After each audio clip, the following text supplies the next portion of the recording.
안녕하세요. 저는 평소 여기 사연을 즐겨 듣는 돌싱녀입니다. 저는 제 인생에서 고비의 순간 알지 못했던 추악한 진실을 알게 되며 이혼까지 하게 되었는데요. 지금 생각하면 제가 모든 걸 내려놓고 무너질 뻔했던 순간에 이혼을 결심하며 제가 다시 일어날 수 있었다는 생각도 드네요. 도대체 어떤 일이 있었길래 이렇게까지 말하나 싶으실 텐데 바로 저의 사연 시작해 볼게요.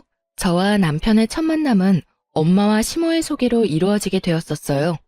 엄마는 작게 카페를 운영하고 있었는데 거기에 자주 오는 손님이 시모였고 평소 가게에 혼자 커피를 마시러 온 시모가 비슷한 나이 또래 엄마와 많은 대화를 나누며 가까워졌다고 하더군요.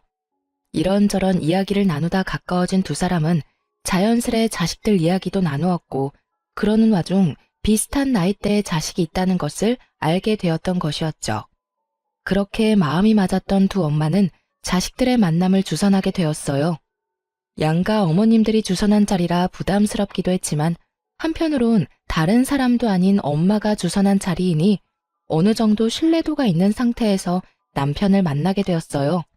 막상 만나보니 남편은 제가 생각한 것보다 더욱 괜찮은 사람이더라고요. 말도 잘 통하고 소탈하기도 했고요. 그래서 전 남편과 진지하게 만나다 결혼까지 하게 되었습니다. 결혼 준비도 꽤 순탄했어요. 저희는 정확히 반반 결혼을 했는데 제가 그렇게 하자고 먼저 의견을 냈었죠. 저기, 자기만 괜찮으면 우리 반반 결혼하는 거 어때? 요즘은 남자라고 꼭 다 부담하는 것 같지도 않고 반반 결혼도 많이 한대. 자기가 그렇게 말해주면 나야 고맙지. 사실 나 혼자 집 마련하는 건 무리여서 집에 손을 벌려야 하는데 그건 좀 아닌 것 같아서 어떻게 해야 하나 싶었거든. 그랬어? 그런 고민이 있었으면 진작 말했어야지. 그러면 집은 반반으로 해서 공동명의로 하고 살림은 꼭 필요한 것만 사고 살면서 더 채워 넣는 걸로 하자. 알겠어. 고마워 자기야. 이런 저희의 의견을 양갓집에서도 찬성해 주셨고 그랬기에 보다 더 순탄한 결혼을 하게 되었어요. 짧은 설명을 더 해보자면 남편은 회사원이었고 저는 회사를 운영 중이었어요. 돌아가신 아빠가 차리신 회사였는데 자연스럽게 제가 물려받게 되었고 중요한 일은 엄마의 도움을 받으며 운영 중이었죠. 규모가 큰 편은 아니었지만 재무도 튼튼하고 매출도 꾸준해 회사 자체가 가진 재산이 꽤 되던 터라 돈 걱정은 없는 편이었습니다. 그 외에도 물려받은 건물이 있기도 했고 제가 투자해서 산 집도 두 채 정도가 있었고요. 제 나이에 비해 가진 것이 조금 있는 편이라 남편과 결혼을 할 당시 재산에 대해 다 오픈해야 하나 고민이 되더라고요.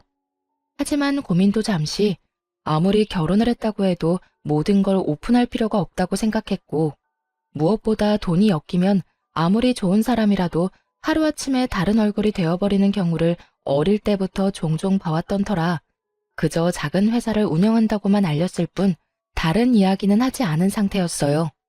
제가 모든 것을 알려주지 않은 상태이니 당연히 시댁 사정에 대해서도 자세히 묻지 않았었고 그저 먹고 사는데 아무 문제 없다는 정도만 알고 있는 상태였습니다.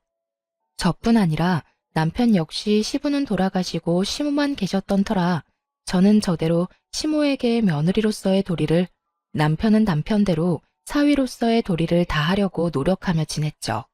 서로가 배려하고 노력하니 당연히 큰 소리 날 일이 없었고 앞으로도 이렇게 서로 아끼고 산다면 행복한 날만 있을 거라 믿어 의심치 않는 날들이 지나가고 있었어요.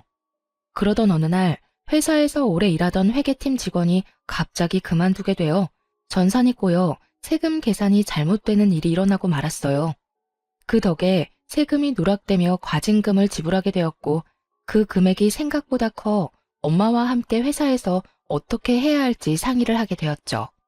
한참 머리를 맞대고 해결책을 논의하고 있는데 누가 노크를 하며 들어오더군요. 어머님, 여보, 오늘 늦는다고 해서 간식 좀 사왔어요. 이거 드시고 하세요. 당신도 이것 좀 먹고 해. 그 사람은 다름 아닌 남편이었고 양손 가득 엄마와 제가 좋아하는 먹을거리를 사들고 왔더라고요. 갑작스러운 남편의 등장에 당황한 엄마와 저는 급하게 서류를 치웠지만 이미 늦은 것 같더군요. 남편은 서류에 적힌 큰 금액에 대해 아무 말도 하지 않긴 했지만 눈치를 보아하니 많이 놀란 눈치였으니까요. 우와, 이게 다 뭐야? 다 나랑 엄마가 좋아하는 거네. 어떻게 이렇게 우리가 좋아하는 것만 딱딱 골라서 사왔대? 우리 남편 대단한데? 그러게, 우리 사위가 이렇게 내 취향을 잘 알고 있는지는 몰랐는걸. 고마워, 사위. 잘 먹을게. 우리 사위 덕분에 내 입이 행복하겠어. 엄마와 전 남편의 눈치를 살피며 어색한 분위기를 바꾸려고 노력했고, 남편 역시 이런 저희의 의도를 눈치챘는지 엄마와 제가 이끄는 분위기대로 따라와 주더군요. 에이, 장모님, 그렇게까지 띄워주시면 저 오늘 잠 못 잡니다. 다음엔 제가 더 맛있는 걸로 대접할 테니까 시간만 좀 내주세요. 우리 장모님 너무 바쁘셔서 식사 대접 한 번 하는 게 힘드네요. 알겠어. 이번에 급한 일만 처리하고 나면 데이트 한 번 해. 네, 장모님. 그러면 저는 먼저 가볼게요. 여보, 빨리 마무리하고 와. 나 집에서 기다릴게. 남편은 먼저 집으로 돌아갔고 저흰 하던 이야기를 마무리 지었어요. 그렇게 일을 마무리하고 집으로 돌아가니 남편이 저에게 할 말이 있다며 저를 빤히 바라보더군요. 저는 무슨 말인가 싶어 남편의 눈을 마주하며 앉아 있었고 한참을 망설이던 남편이 이렇게 말했어요. 여보, 사실 아까 나 다 봤어. 아, 그래? 다 봤구나. 별거 아니야. 걱정할 필요 없는 일이니까 당신은 걱정하지 않아도 돼. 이번에 오래 있던 직원분이 그만두면서 일이 좀 꼬여서 가진금을 좀 내게 됐는데 오늘 잘 해결했으니까 걱정하지 마. 전 혹시나 남편이 걱정할까 싶어 최대한 빨리 상황에 대해서 설명하며 안심시켜주려 노력했어요. 그래? 그렇다면 다행이네. 그런데 도대체 당신 회사 규모가 어느 정도길래 세금을 그만큼이나 내는 거야? 아까 당신이랑 장모님이랑 숨기고 싶어 하는 것 같아서 티는 못 냈는데 내심 깜짝 놀랐어. 금액이 너무 커서 말이야. 아, 이번만 그래, 이번만.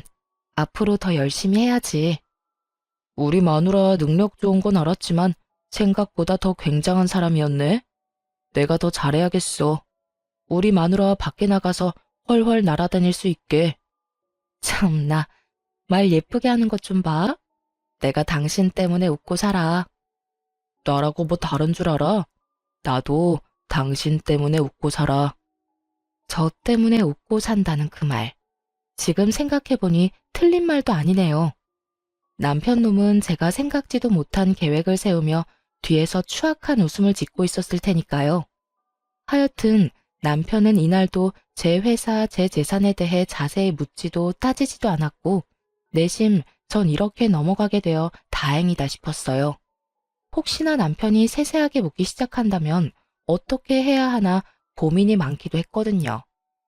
어찌되었든 곤란한 상황을 잘 넘긴 이후 남편은 제가 회사 일로 신경 쓸 일이 많다고 생각했는지 저를 대신해 친정엄마를 더 많이 챙겨주기 시작하더군요. 제가 늦는 날엔 엄마와 함께 밥을 먹고 오기도 했고 병원을 모시고 다니기도 하고요. 그런 남편의 모습을 보며 저와 엄마는 더욱 남편에게 마음을 더욱 열고 있는 중이었죠. 그렇게 몇 달이 지나 회사는 다시 안정권에 들어 운영되고 있었고 마침 시모의 생일이라 시모가 가고 싶다던 식당에서 식사를 대접하고 있었어요. 어머님, 생신 축하드려요. 이건 용돈이에요. 약소하지만 가지고 계시다가 필요하실 때 쓰세요. 어머나, 이렇게나 많이는 필요 없는데. 일단 주는 거니까 고맙게 받으마. 다음 생일부턴 이런 거 필요 없으니까 그냥 빈손으로 오렴. 난 이렇게 너희랑 같이 밥만 먹어도 너무 좋아. 에이, 그래도 그건 아니죠. 저랑 이 사람이랑 부지런히 벌어서 내년엔 더 많이 드릴 테니 어머님은 건강하시기만 해주세요. 그래, 그래. 알겠어, 우리 며느리. 말도 어쩌면 이렇게 예쁘게 하는지. 요즘 내가 우리 며느리 생각하면 밥을 안 먹어도 배가 다 부르다니까. 주고받는 덕담의 식사 자리 내내 웃음이 끊기지 않았어요. 그렇게 좋은 분위기 속에서 밥을 먹고 있는데 엄마에게서 전화가 오더군요. 시모의 생일이라 시모와 시간을 보내고 있다는 것을 엄마도 알고 있을 텐데 그럼에도 불구하고 전화가 오니 심장이 덜컹하며 불안해지더라고요. 그래서 전 시모에게 양해를 구하고 전화를 받았고 수화기 너머에서 들려오는 것은 익숙한 엄마의 목소리가 아닌 낯선 남자의 다급한 목소리였어요. 이 휴대전화 주인 따님분 맞으신가요? 네, 맞는데 누구시죠? 지금 어머님께서 사고가 크게 나 병원으로 이송 중이세요. 지금 의식이 너무 약해서 빨리 병원으로 와주셔야 할 것 같아요. 저희가 지금 땡땡 병원으로 이송 중이니 그리로 오시면 될 것 같습니다. 전화를 받자마자 저와 남편 그리고 시모까지 병원으로 급하게 갔지만 이미 엄마는 세상을 떠난 뒤였습니다. 처음엔 눈물도 나지 않더군요. 그 모든 상황이 꿈만 같았어요. 이런 저를 대신하듯 남편이 대성통곡을 하며 울기 시작했고 시모는 자리에 주저앉아 눈물만 뚝뚝 흘려대더군요. 그때야 이 모든 것이 현실임을 깨달았던 것 같아요.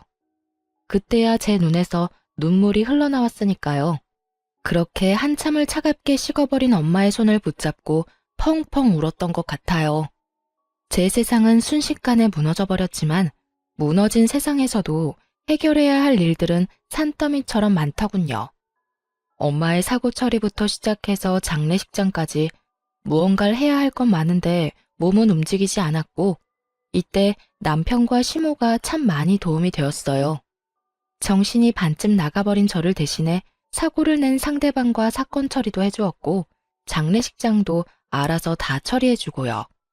이럴 때 남편이 있어 참 다행이다라는 생각이 들었고 진심으로 고맙더라고요. 여보, 고마워. 고생 많았지? 고생은 무슨. 마리아 장모님이라 불렀지. 나한텐 그냥 우리 엄마나 진배 없었어. 당신은 좀 괜찮아? 아니다.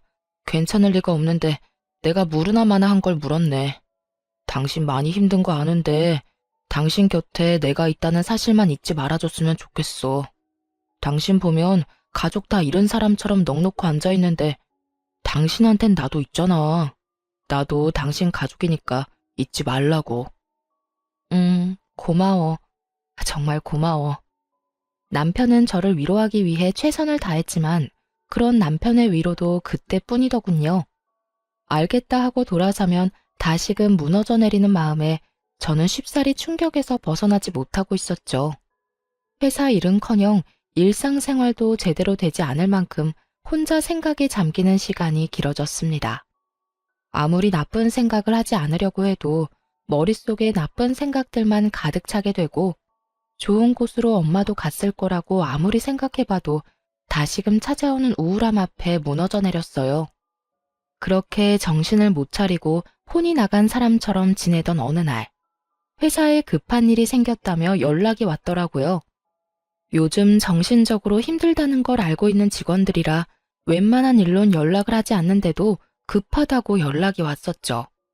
저는 가까스로 정신을 차리고 회사로 향했고 그곳엔 의외의 인물이 저를 기다리고 있더군요. 여보? 당신이 왜 내 자리에 앉아 있어? 네, 그건 바로 남편이었어요. 급하게 회사로 가 사장실로 들어가니 아침에 출근한다며 나간 남편이 떡하니 제 책상에 앉아 서류들을 보고 있는 것이 아니겠어요? 황당, 당혹, 놀람. 많은 감정들이 머릿속을 스쳐갔고 그 모든 감정들을 담은 표정과 목소리로 남편에게 물었죠. 그런 저의 갑작스러운 등장과 물음에 남편은 많이 당황한 듯 이렇게 답하더군요. 아니 그게 당신이 요새 너무 힘들어하기도 하고 상심도 커서 아무것도 못하는 것 같길래 당신 회사 걱정이 돼서 내가 대신 나와서 일 좀 보고 있었어. 이게 다 무슨 소리인가 싶더군요. 회사 일이 다 같은 것도 아니고 본인이 대신 처리할 수 있는 일이 뭐가 있다고 떡하니 제 자리를 차지하고 앉아있는 것인지 도무지 이해가 되지 않았어요. 아니, 본인이 처리할 수 있는 일이 있다고 한들 나랑 상의도 없이 무례하게 회사 일을 보고 있다니 저는 조금 날이선 목소리로 남편에게 말했어요. 당신, 우리 회사에 대해서 아는 건 있어? 어떤 제품이 주력인지, 이번 분기 땐 어떤 제품을 생산 라인에 올릴 것인지. 각 거래처별로 어떤 방법으로 접근해야 좀 더 효과적으로 거래가 성사되는지 단 하나라도 아는 게 있냔 말이야. 회사 운영에 있어서 가장 간단한 것도 모르는 사람이 뭘 하겠다고 여기에서 이러고 있어? 당신이 이러고 있으면 직원들이 불편할 거란 생각은 안 해봤어? 넌 그저 혹시나 도움될 만한 게 있을까 해서 그랬지. 당신도 나올 상황이 못 되고 하니까 사장 남편이 내가 자리라도 지키고 있으면 뭐가 도움이 돼도 되겠다 싶어서 말이야. 여보 생각은 잘 알겠어. 고맙기도 하고. 그런데 앞으로 이러지 마. 여기 계시는 직원분들, 내가 없다고 해서 일 막 하시는 분들도 아니고, 내가 없으면 더 열심히 힘내서 하는 분들이니까. 미안해. 내가 생각이 짧았어. 됐으니까 일단 가줄래? 집에 가서 다시 이야기하자. 급하게 처리해야 할 일 있다고 해서 나온 거라 얼른 처리해줘야 해. 저의 불호령에 남편은 허겁지겁 자리를 떠났고, 전 남편이 돌아가자마자 저의 일을 대신해서 처리해주던 이사님을 불러 도대체 언제부터 남편이 회사로 출근했냐고 물어보았죠. 저의 물음에 이사님은 기다렸다는 듯이 그간 남편의 행적에 읊어주기 시작했어요. 일주일 됐어요. 정확히 일주일 전부터 사장실로 출근하기 시작하더니 회사 규모부터 시작해 매출까지 하나하나 다 묻고 체크하기 시작하더군요. 아무래도 이상해서 정확히 알려주진 않았는데 사장님 책상 위에 올려진 결제 서류를 봤다고 하면 대충 계산은 썼을 거예요. 아, 진작 연락 좀 주시지 그러셨어요. 그게 사장님이 워낙 힘들어 하시는 것도 그렇고 그래도 남편분이니까요. 더 지켜보려고 했죠. 그런데 그제부턴 아예 자기가 회사를 운영할 것처럼 말하고 다니길래 이건 아니다 싶어서 급하게 사장님께 연락드린 거예요. 그럼 급하게 처리해야 한다는 일이 이거였나요? 네. 아무리 사장님이 힘드신 상황이어도 일을 시켜본 적도 없는 남편한테 회사를 맡길 사람은 아니라고 믿었으니까요. 이사님의 이야기를 듣고 있자니 정말 기가 막히고 코가 막히더군요. 제 앞에선 회사에 대해선 아무것도 관심이 없는 척하던 남편이 뒤론 이런 짓을 하고 있을 거란 생각도 하지 못했던 터라 충격이 크기도 했고요. 동시에 정신이 번쩍하고 들기도 했어요. 제가 알던 남편의 모습이 다가 아닐 수도 있다는 생각이 들어서였죠. 그렇게 머리를 싸매고 생각에 잠겨 있는데 어디선가 벨소리가 들려오더군요. 평소 저와 이사님은 벨소리가 아닌 진동을 해두고 있던 터라 우리 두 사람의 것은 아니었고 소리를 따라가 보니 남편의 휴대전화가 제 책상 위에 올려져 있더라고요. 남편은 갑작스러운 저의 등장에 당황해 급히 나가느라 휴대전화까지 두고 간 것이었고 전화를 건 사람은 다름 아닌 시모더군요. 평소라면 그 전화를 받았겠지만 머리가 복잡해 전화기를 지켜보기만 했죠. 이내 벨소리가 멈추는가 싶더니 문자를 아주 많이도 보내더군요.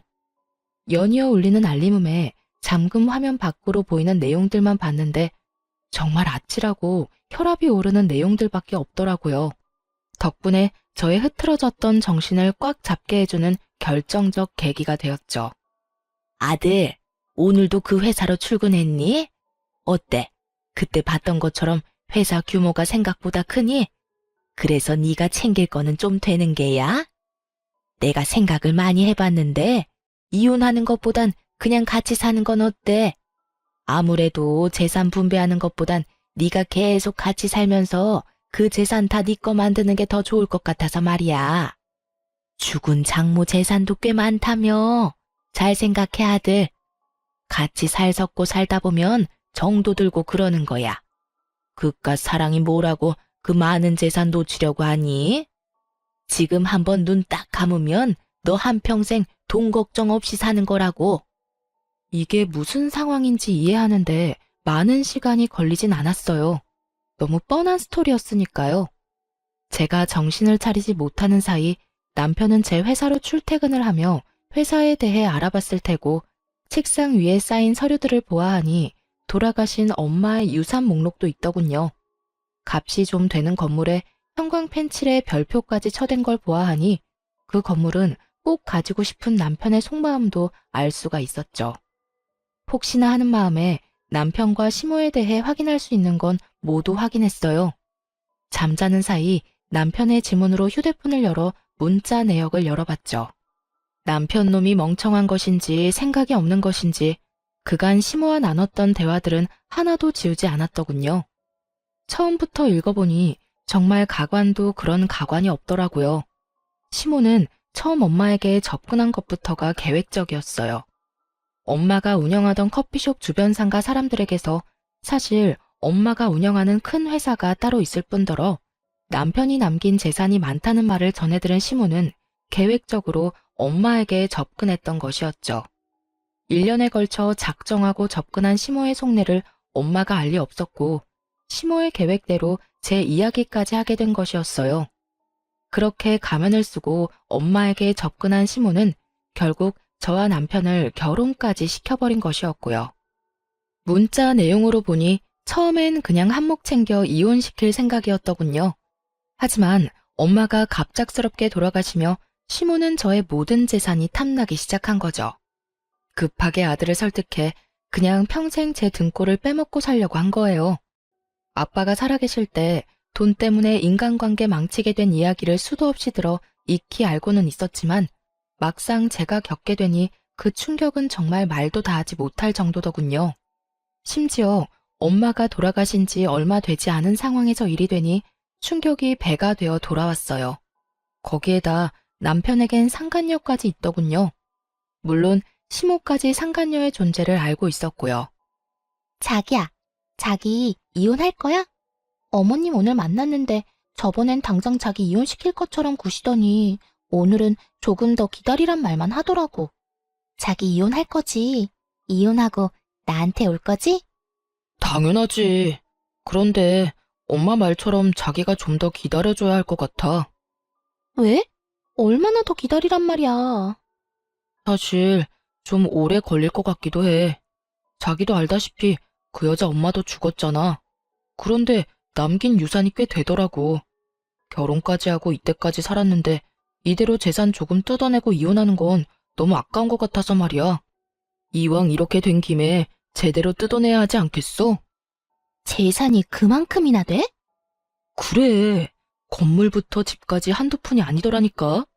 그러니까 자기가 조금만 더 참고 이해해줘. 정말 가관이더군요. 장모님 하며 알랑방귀를 낄 때는 언제고 그 여자 엄마라고 칭하는 걸 보는데 정말 돌아가신 엄마가 불쌍해 눈물이 왈칵 쏟아질 것만 같았어요. 겨우 진정을 한 저는 일단 모든 문자를 사진으로 찍어두었고 남편과 시모를 한 방 먹일 계획을 세우기 시작했어요. 남편의 눈치를 살피니 당장 이혼을 할 것 같진 않았고 시모의 말을 진지하게 고민하는 것처럼 보였기에 저는 천천히 계획을 실행하기 시작했죠. 그렇게 한 달이 지난 어느 날 남편은 은근슬쩍 저에게 유산에 관해서 물어오더군요. 여보, 내가 다른 뜻이 있는 게 아니라 걱정이 돼서 하는 말이니까 오해하지 말고 들어봐. 당신 장모님 유산 정리는 잘한 거야? 내가 보려고 본 게 아니라 우연히 장모님 유산 목록을 보게 돼서 말이야. 보니까 건물도 있고 땅도 있던데. 당신 워낙 이리저리 바쁘고 힘들었잖아. 그런 사람이 건물이고 땅이고 신경 쓸 시간이 있을까 싶더라고. 아, 그거? 잘 정리했어. 사실 잘 정리한 것도 아니지. 어? 그게 무슨 말이야? 무슨 일 있어? 그게 사실은 요즘 회사가 좀 힘들어. 그래서 그것들 다 처분해서 회사에 다 쏟아부었어. 아빠가 살아생전 고생해서 일군 회사 내 손으로 망하게 할 순 없잖아. 그래서 엄마 유산으로 일단 급한 불부터 껐지. 남편은 제 말에 태세를 받고 침까지 튀기며 저를 몰아붙이기 시작하더군요. 뭐? 그렇게 탄탄하던 회사를 갑자기 왜? 아무것도 모르는 내가 봐도 앞으로 걱정 없는 회사 구조였는데 그런 회사가 왜 갑자기 힘들어져? 그게 당신도 알다시피 내가 요즘 정신줄을 놓고 살았잖아. 급하게 처리해야 하는 일도 처리 못하고 그러다 보니 그렇게 됐지 뭐. 그런데 당신 우리 회사에 관심이 많았나 봐? 언제 그런 것까지 다 살펴봤대? 그거야. 당신 말대로 장인 어른이 일군 회사니까 나도 당연히 신경이 쓰여서 그랬지. 그래서 회사는 괜찮은 거야? 이제 아무 문제 없는 거야? 그게 아무래도 힘들 것 같긴 해. 일단 급한 불만 껐다는 거지 완전히 안정됐다는 말은 아니야. 아무래도 내 생각엔 힘들 것 같긴 해. 마지막 발악하는 거지 뭐. 저의 말에 남편은 생각이 많아진 듯 아무 말도 없더군요. 그랬겠죠. 어떻게 해서든 더 뜯어내려고 그렇게 머리를 굴려대던 놈인데 갑자기 회사가 망하게 생겼다니 볼머리 아프지 않겠어요? 거기에다 그렇게 눈독을 들이던 땅이고 건물이고 다 팔아 망해가는 회사에 다 쏟아 넣었다니 남편 놈 입장에선 미치고 팔짝 뛸 노릇이었겠죠. 하지만 남편은 더는 저에게 무어라 말을 하지 않았고 저는 정확히 일주일 뒤 결국 회사를 정리하게 된 사실을 알리게 되었죠. 여보, 나 오늘 회사 정리했어. 힘써봤는데 아무래도 무리였나 봐. 제 말에 남편은 그야말로 노발대발 화를 내며 되레 저에게 따져 묻기 시작했어요. 뭐? 그게 정말이야? 당신 제정신이야?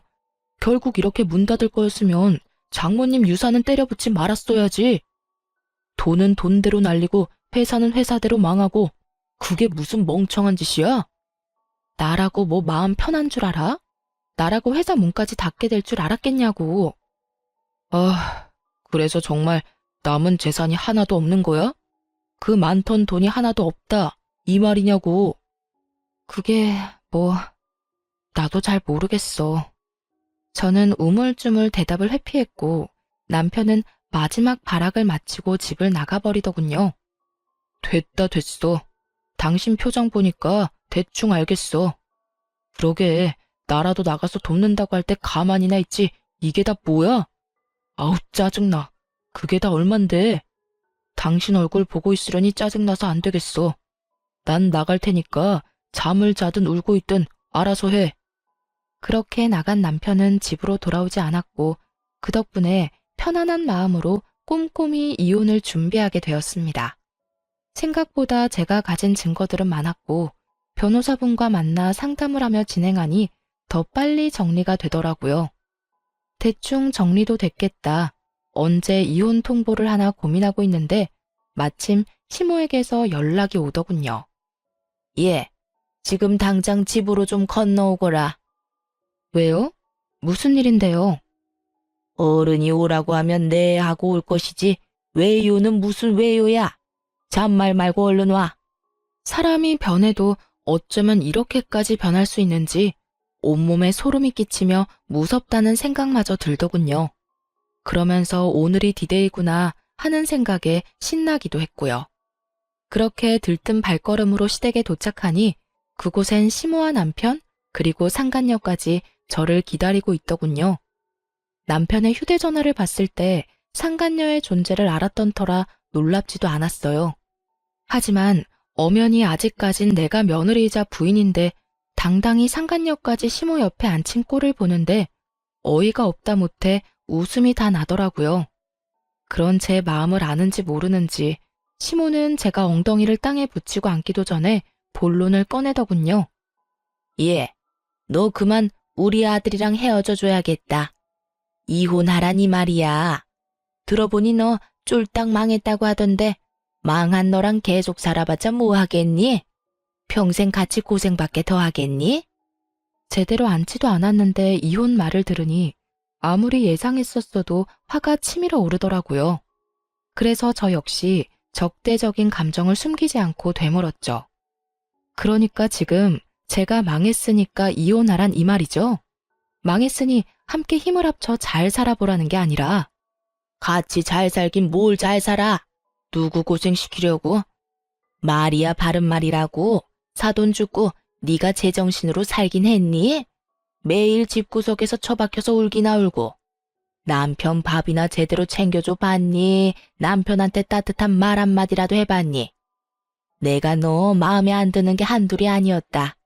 그나마 깔고 앉은 재산이 많아 어떻게 해서든 이혼만은 안 시키고 살리려고 했더니 그깟 부모 죽은 게 뭐라고 정신 빼놓고 살다가 그 많은 재산도 말아먹고 이런 꼴 보기 싫어서 네 엄마가 그렇게 돌아가신 게야. 너 회사 말아먹는 꼴 보기 싫어서. 이게 무슨 미친 소리인가 싶더군요. 그렇지 않아도 내가 이 미친 시모 생일 챙기느라 우리 엄마 혼자 외롭게 세상을 등졌을 생각만 하면 아직까지 눈물이 앞을 가리는데 우리 집 재산이나 노린 주제에 감히 엄마를 입에 올리니 화가 치밀어 참을 수가 없더군요. 말이 좀 심하네요. 아무리 상황이 이렇다고 한들 돌아가신 저희 엄마 이야기를 그딴 식으로 하는 건 아니죠. 이것 봐라. 사사건건 말대꾸 하는 것도 모자라 감히 시어미를 그런 식으로 노려보는 거. 네가 그딴 식으로 구니 내가 널 예뻐할 수나 있겠니?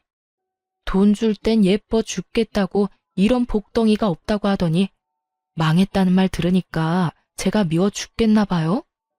왜? 눈엣 가시 같진 않으시나요? 왜 아니겠니? 너 보고 있으면 눈이 콕콕 쑤시는 게 찝찝하고 기분까지 나빠져 온다. 그러니까 얼른 이혼한다는 대답이나 내놓고 썩 꺼지거라. 온 김에 여기 서류에 도장까지 찍어주면 더 좋고. 언제 서류까지 준비한 것인지 시모는 이혼 서류를 내밀며 꼴 보기 싫어 죽겠다는 듯 고개를 세차게 흔들더군요. 그런 시모의 언행도 어이없고 화가 나는데 그보다 저를 더 화나게 했던 건 남편과 상간녀의 언행이었어요. 엄마, 긴 말 할 것도 없어. 야, 엄마 말 잘 들었지? 내가 너 진짜 좋아서 결혼까지 했겠냐? 솔직히 너 재산 말곤 볼 거 뭐 있냐? 여자가 싹싹 가기를 해. 그렇다고 애교가 있기래. 무슨 목속 세워둔 것도 아니고 뻣뻣해서는. 이때껏 아무 말 안 하고 데리고 산 것만 해도 고맙다고 생각해라. 아, 그리고 소송 같은 건 할 생각도 하지 마.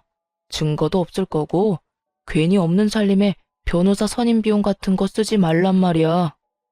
그러게. 그냥 조용히 이혼해주세요.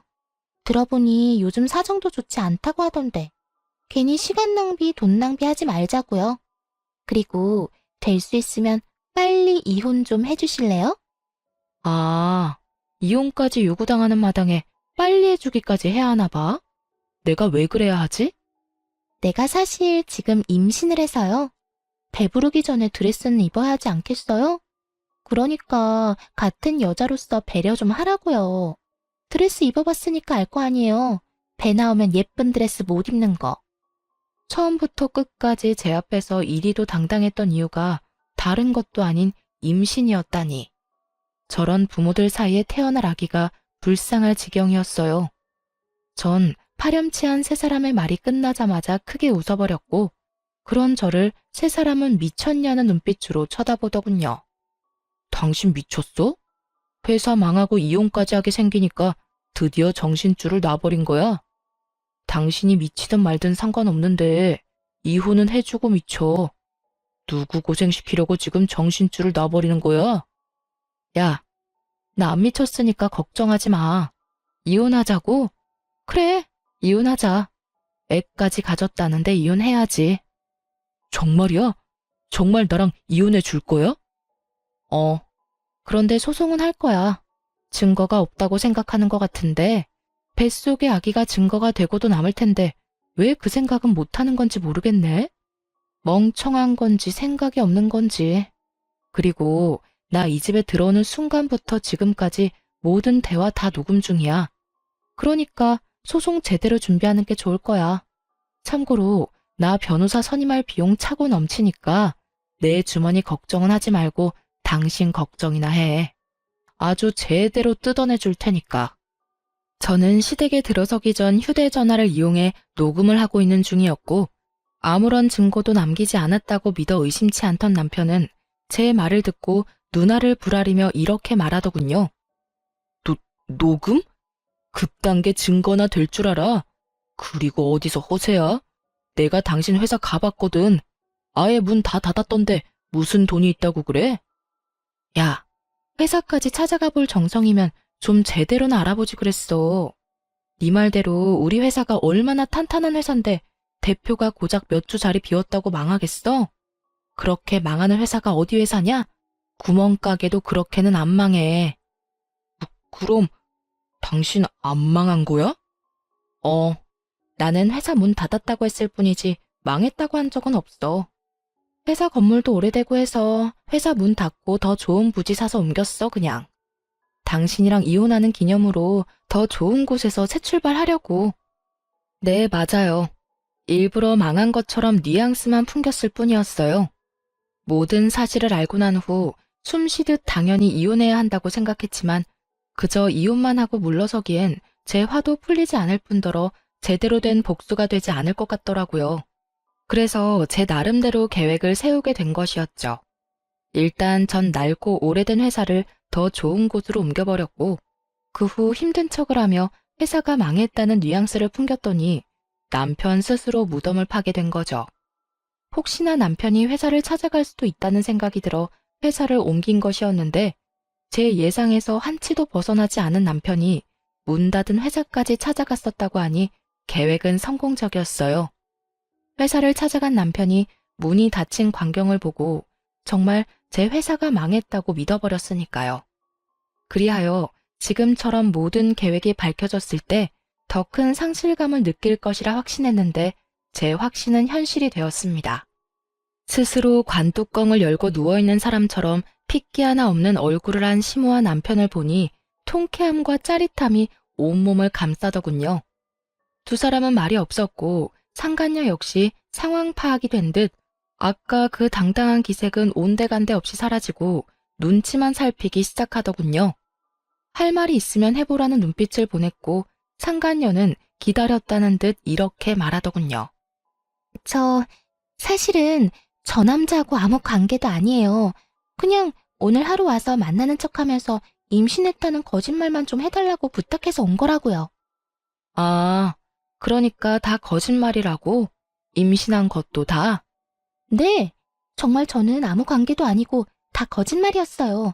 그러니까 저한테 소송 같은 건 안 하시면 안 될까요? 상간녀는 제발 소송만은 하지 말아달라며 무릎 꿇고 울고불고 빌기 시작하더군요. 제가 남편의 휴대전화에서 본 것이 다 있는데 입에 침도 바르지 않고 거짓말을 하는 꼴을 보아하니 상간녀 역시 인간 되긴 글렀다는 생각이 들더라고요. 야, 내가 널 몰랐을 것 같아? 너네 둘 만나는 사이라는 거 진작에 다 알고 있었어. 네? 그러면 다 알고 있었던 거예요? 어떻게, 혹시 사람 붙였어요? 어떻게 알았는지까진 알 필요 없고 여기서 중요한 건 이거야. 내가 다 알고 있다. 그러니까 난 상간녀 소송을 무조건 할 거다. 그러니 넌 소송할 준비와 함께 위자료를 준비하면 된다. 알겠니?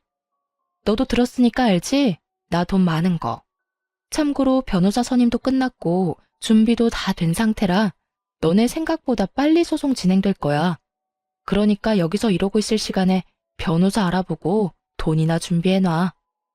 제 말에 상간녀는 모든 걸 포기한 듯 고개를 숙이고 울기 시작했고 남편은 제 손을 부여잡더니 애원하기 시작하더군요. 여보, 내가 다 잘못했어. 내가 잠시 미쳤었나 봐. 난 정말 당신이 망한 줄 알고, 아니, 당신이 망했으면 내가 당신 옆에서 더욱 힘이 돼줬어야 했는데 한순간에 잘못된 판단이 상황을 이렇게 만들었어. 나 지금 진짜 반성 많이 하고 있거든? 그러니까 한 번만 다 용서해주면 안 될까? 용서? 너 지금 용서라는 말이 나오니? 네 말대로 나 망한 줄 알고 이혼부터 하자는 남자를 내가 용서할 것 같아? 그리고 만에 하나 내가 용서하면 저 여자 뱃속에 있는 네 애는 어떻게 할 건데? 왜? 저 애까지 데리고 와서 나한테 키우라고 하게? 아니야, 그럴 리가 있겠어. 당신이 나 용서하고 다시 받아주기만 하면 나머진 내가 다 알아서 처리할게. 정말이야. 당신 신경 쓸 일 없게 깨끗하게 정리할 수 있어. 어쩌면 인간이 이럴 수가 있는지. 이런 인간인 줄 모르고 이때껏 함께 살았던 제가 참 불쌍하더군요. 전 제 손을 부여잡은 남편의 손을 뿌리치며 말했죠. 너 진짜 인간 쓰레기구나. 아무리 상황이 급해도 그렇지 어떻게 네 새끼를 그리도 쉽게 버리니? 야, 길가에 다닌 개들도 자기 새끼 소중한 줄은 알아. 이 말이 무슨 말인 줄이나 알아? 넌 개만도 못한 새끼라는 거란다. 여보, 난 그런 뜻이 아니라 당신한테 용서받고 싶어서. 용서 같은 소리 한다. 네가 저지른 짓이 있는데 이제 와서 용서를 빈다고 용서가 되겠니? 너도 나한테 이럴 시간에 변호사나 알아봐. 절대 쉽고 깔끔하게 끝나진 않을 테니까 각오 단단히 하고. 아, 네 엄마한테도 위자료 청구 들어갈 테니까 그런 줄 알고. 아, 아가, 꼭 이렇게까지 해야 하겠니? 그러지 말고 이혼은 하되 소송만큼은 다시 생각해 주려무나. 네가 그렇게까지 한다고 해서 너한테 남는 게 뭐가 있다고 이리도 모질게 구는 게야, 응? 먼저 모질게 군 사람이 누군데 누구더러 모질게 한다고 하는 건지 모르겠네요. 그건 네가 망한 줄 알고 그랬었어. 네가 망하지 않았던 걸 알았다면 그런 일도 없었을 거야. 망하면 가족 버리는 게 당연한가요? 망하면 당연히 이혼해야 하는 거냐고요. 그리고 지금 망하고 안 망하고가 중요한 게 아니라 처음부터 어머님이 계획적으로 우리 집에 접근했다는 게 중요한 거예요. 그렇게 접근했으면 들키지나 말고 잘 살게 두기라도 하지. 뭐? 망했으니까 이혼하라고요? 참나, 이혼하고 싶은 사람이 누군데. 감히 누구 앞에서 이혼하라 마라 하는 건지. 어머님이 우리 집에 한 모든 일들 변호사 선임해서 소송 시작하면 사기죄로 충분히 엮을 수 있는 거 아시죠? 그러니까 불쌍한 척 좀 그만하세요. 구역질나니까. 저는 단호했고 시모는 곡소리를 내며 울기 시작하더군요. 그놈도 소리 없이 눈물만 흘리고 있었고요. 그렇게 망연자실한 세 사람을 뒤로한 채 새로 마련한 저의 집으로 돌아왔습니다. 얼마나 큰 소리로 울어대는지 집으로 돌아오는 내내 시모의 곡소리가 귀에서 떠나지 않더군요. 그 후 전 통쾌한 마음으로 이혼을 진행하게 되었고 시모와 남편 상간녀에게 각각 위자료를 받고 성공적인 이혼을 하게 되었습니다. 이혼을 진행하면서 알게 된 사실인데 그 인간들 한심한 인간들인 건 알았지만 정말 한 치 앞도 못 보는 한심한 인간들이더군요. 그나마 가진 돈이 조금이라도 있는 줄 알았던 전 시댁은 제 생각보다 더 가진 것이 없었고 그마저도 저의 재산을 뜯어갈 행복한 꿈에 젖어 어지간히 펑펑 쓰고 다닌 모양이더라고요. 재산 목록을 살펴보는데 가진 건 아무것도 없는 알거지에다가 담보대출은 또 얼마나 들어있던지, 위자료를 마련하려면 얼마 되지도 않는 집을 파는 것은 물론 빚까지 내야만 하는 지경이었어요. 거기에다 상간녀는 어떻고요? 상간녀 역시 가진 것 없는 여자에다가 어디 도움 구할 곳도 변변치 않아 보였어요. 가진 것 없이 빚만 가득한 세 사람의 조합이라 그 앞날이 제 눈에만 뻔한 건 아니겠죠? 아, 얼마나 힘들었으면 전 남편이 저에게 이런 부탁까지 해오더군요. 여보, 당신 돈 많잖아. 그래서 하는 말인데 위자료 그냥 안 받으면 안 될까? 내가 왜 네 부탁을 들어줘야 하는데? 돈이 많아서? 이거 왜 이래? 돈이 많든 적든 돈 좋아하는 건 다 똑같아. 나 진짜 힘들어서 그래. 엄마도 가진 돈도 없고 그 여자도 마찬가지고. 사실상 내가 세 사람 위자료를 다 감당해야 하는데 당신도 잘 알잖아. 나 그 정도 능력은 안 되는 거.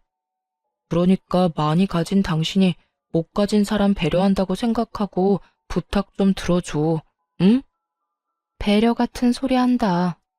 배려도 받을 자격이 있는 사람에게나 주어지는 거야. 알겠니? 어디 내 앞에서 양심도 없이 배려 타령이야, 배려 타령이. 헛소리 하지 말고 위자료나 내놔. 한 푼도 빼지 말고 다 내놔야 할 거야. 지금 생각해도 참 황당한데 정말 저런 부탁을 해오더라고요. 양심은 도대체 어디에 팔아먹은 건지 그 얼굴 철판 참 두껍다고 생각했네요. 그러게 그냥 아무것도 욕심내지 않고 잘 살기만 했더라도 제가 누리는 모든 것을 함께 누리고 살며 최소한 돈 걱정은 하지 않고 살았을 텐데 그놈의 욕심과 못된 심보가 자기 팔자 잘 꼬아준 거 아니겠어요? 그 덕에 전 재활용도 안 되는 인간 쓰레기를 잘 버릴 수 있었지만요. 저는 이혼을 마치고 정신 똑바로 차리고 다시 회사에 복귀했어요. 여전히 부모님을 생각하며 막연히 눈물을 흘리곤 하지만 예전처럼 감당하지 못할 정도의 슬픔 때문에 일상생활이 불가능할 정도는 아니에요. 거기에다 저 연애를 하고 있어요. 제 연애 상대는 다름 아닌 사연 중간에 등장했던 저희 회사 이사님이신데요. 회사를 진심으로 아껴주던 이사님과 요즘 진지하게 만나는 중이에요.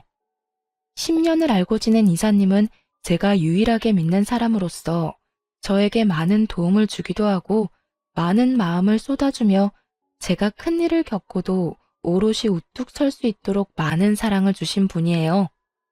아직 결혼 생각까지 하고 있는 건 아니지만 이사님이라면 다시 한번 용기를 내보는 것도 괜찮지 않을까 하는 생각도 들곤 해요. 혹시나 걱정하시는 분들이 많으실 것 같아 이사님에 대해 조금 더 설명해 드리자면 과거엔 이사님이셨지 현재는 다른 사업체를 운영하는 사장님이랍니다. 매출은 우리 회사보다 조금 더 나은 것으로 알고 있고요. 적어도 전 남편처럼 돈 때문에 저에게 접근한 건 아니니 걱정하지 말라는 뜻에서 몇 자 더 보태봤네요. 하여튼 전 지금까지 그래왔듯이 부모님이 잘 키워서 물려주신 회사를 위해 노력할 것이고 무엇보다 제 행복을 위해 끊임없이 노력하며 살아가 보려고요. 제가 행복해야 하늘에 계신 부모님도 행복하실 거라 믿어 의심치 않으니까요. 다들 이런 저 응원해 주실 거죠? 이로써 저의 긴 사연도 끝이 났네요. 저의 길고도 길었던 사연 함께 해주셔서 감사합니다. 모두 행복하세요.